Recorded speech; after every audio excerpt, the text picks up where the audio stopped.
King Rebel Pirate Radio. First time I heard. Death from Above, 1979. Oh, okay. Yeah, okay, so I was really late to the game with Death from Above, but I'm a huge fan of that band.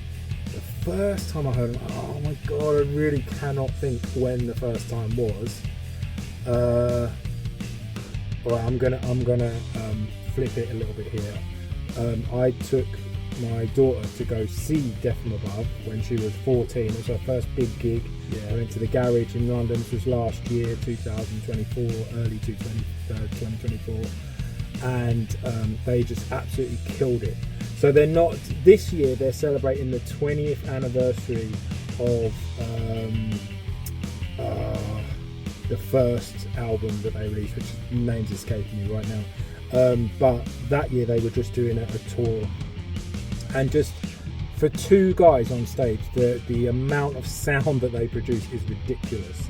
And the bass player runs his bass through like two massive PV amps, like 70 PV amps with like, you know, a couple of stacks of like 8x10s, and man, the sound that he gets out of that thing is just ridiculous.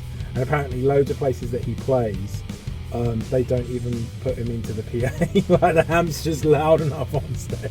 I don't know if that's true, you know, just a little bit for stereo spread, but other than that they don't need to reinforce it. Yeah. But yeah, I can't remember the first time I heard him, but I will say massive fan. And I think once you hear that energy, it's You're a Woman, I'm a Machine. That's the album I'm thinking of. I don't know if that's their first, I think it was.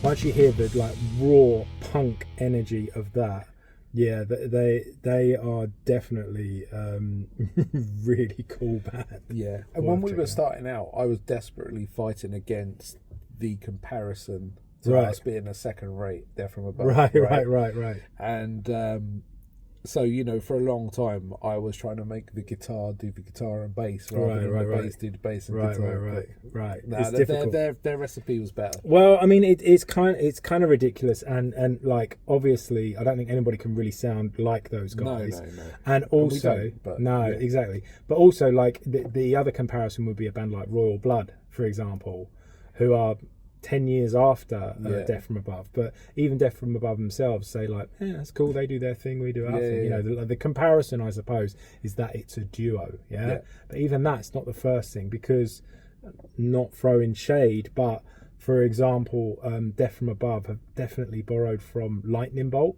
who are another bass and drums duo. Actually, we should do Lightning Bolt next.